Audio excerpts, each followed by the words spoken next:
Hey everyone, welcome back. Today we're diving into a paper about video editing.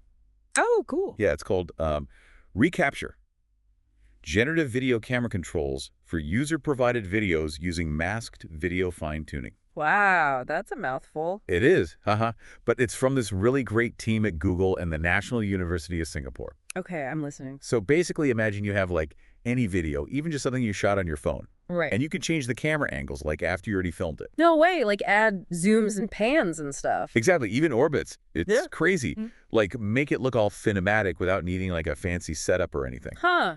That's wild. How do they even begin to do that? Well, they start by talking about the problem, like how hard it is to do this right.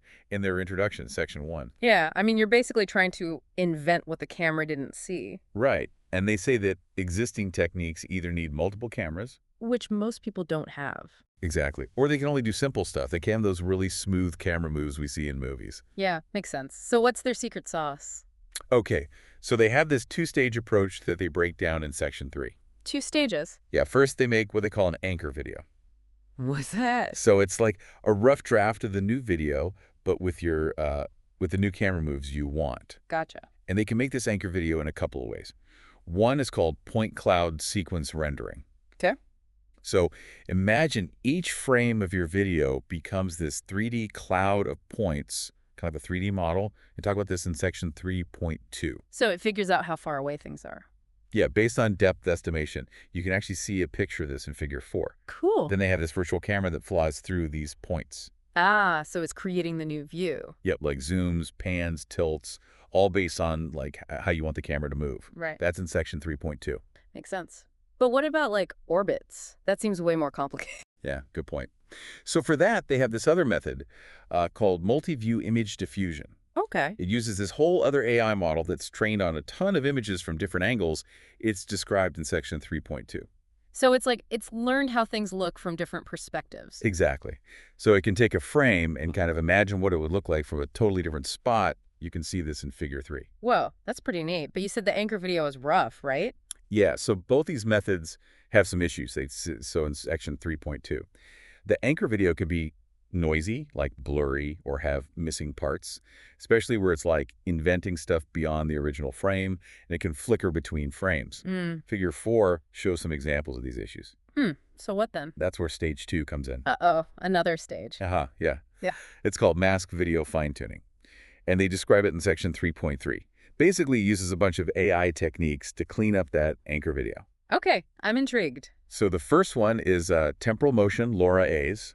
This AI learns the motion in your video, how things are moving. And then it uses that to like fill in those gaps in the anchor video smoothly. And it's masked, meaning it only learns from the good parts of the anchor video. It ignores the messed up parts so the motion looks good and smooth. It's explained further and depicted in figure 7. That's pretty smart. What else? Then there's this other one, context-aware spatial LoRa's. What's that do? So this one's all about the visuals, like how things look, your subject, the background, the lighting, all that. They describe it in section 3.3. It's trained on the original frame so it can fill in the missing bits in a way that looks natural and like it actually belongs there. You can see examples in figure 8. So one AI is for motion, one is for looks. Gotcha. Yeah. And then finally, there's SD-Edit. Okay, one more. Yeah, think of it like a super smart blur remover. It makes the video even cleaner, and the transitions between frames are nice and smooth. They also explain SD-Edit in section 3.3. Wow, that's a lot of AI. So like, does it actually work? Does it look good? You bet. Let's dive into the results next. Can't wait. So they tested it out on a few data sets. Oh, cool. Like what? One was this thing called Kubrick 4D. Kubrick, like the filmmaker. Yeah, it's like a standard data set they use to test out this kind of tech. They explain it in section 4.1. Gotcha. And they also looked at the VBench data set. It's good for checking out how consistent things look, like the subject, and how smooth the motion is. They also talk about VBench in section 4.1. So how'd it do? Pretty darn good, actually. They have a table 2 in section 4.1 that shows ReCapture was better than a lot of the other methods out there. For real. Like even the fancy ones. Yeah, even ones that use specialized 4D training data, which ReCapture doesn't actually need. That's awesome. But, tables are one thing. Did it actually look good? Ah, that's the important part, right? They did do qualitative comparisons. They talk about them in section 4.2. Nice. And yeah, it looked way better than the competition, way smoother, fewer of those weird glitches you sometimes see with AI. Especially when the camera's moving a lot, I bet. Exactly. There's a figure 5, that really shows you the difference. Okay, I'm sold. So they proved it works. What then? Well, they wanted to know, like, WHY it worked so well, right? Yeah, get under the hood. So they did these, whatchamacallit, ablation studies. Ablation. Yeah, they took out different parts of ReCapture one at a time to see how it affected the results. Ah, smart. Isolate the variables. Right, and that showed them that each part of their approach is important. They explain this in section 4.3. Like each AI technique is pulling its weight. Yep. From the anchor video to all the LoRa stuff and SD-edit, it all matters. Figure 8 actually shows how the video improves with each step. That's really neat. Okay, so let's zoom out a bit. This all sounds super cool, but what does it mean for the average person? That's the big question, right? How does this change how we make and watch videos? Yeah, what's the real world impact? Well, I think the potential is huge. Think about it. You could take like a home video Right. and make it look like it was shot by Spielberg or something. Uh-huh. No more shaky vacation footage. Exactly. It's like democratizing filmmaking. Anyone could make high quality stuff. That's a great way to put it. It would be so cool to see people tell their stories in new ways. Absolutely. And think about like education. Oh, yeah. Teachers could make more engaging lessons. Students could make cooler projects. Businesses could make, slick marketing stuff without needing a huge budget. So many possibilities. It's pretty exciting. Wait, it's like unlocking everyone's creative potential. Totally. But, gotta ask, there are probably downsides too, right? Oh, for sure. Nothing's perfect. Like what? Well, the authors talk about some of this in their conclusion, section 5. Okay.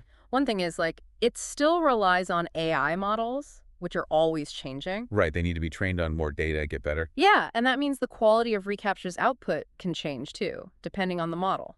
So there are still limits to what it can do. For now, yeah, especially with really complex scenes or motion. Makes sense. Okay. But hey, it's still a big leap forward. Great. Oh, yeah, totally. And that's what's so exciting. It's a glimpse into the future where anyone can be a filmmaker, an artist, whatever. I like that. A glimpse into the future. Yeah. So where do we go from here? What are the big questions we should be asking? Well, the authors touch on this too in their conclusion. Oh, yeah. They ask, what happens when this tech gets so good and easy to use that literally anyone can use it? That's a big one. Yeah. How would that change how we make and watch videos? Exactly. It's something to think about for sure. Yeah, it really is. Okay, so I'm ready for your hot take. What are your thoughts on this? Well, for me, one of the biggest things is democratization, Right, everyone having access. Exactly.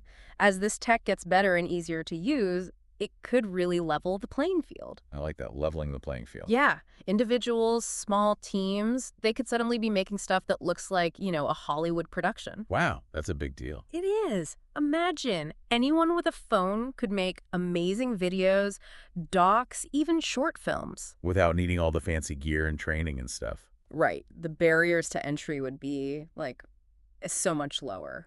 That's pretty awesome. But it makes you think, too, right? What about authenticity? Ooh, good point. If it's that easy to change camera angles, create new views, how do we know it's real anymore? Right. Where's the line between creativity and manipulation? That's a tough one. It is.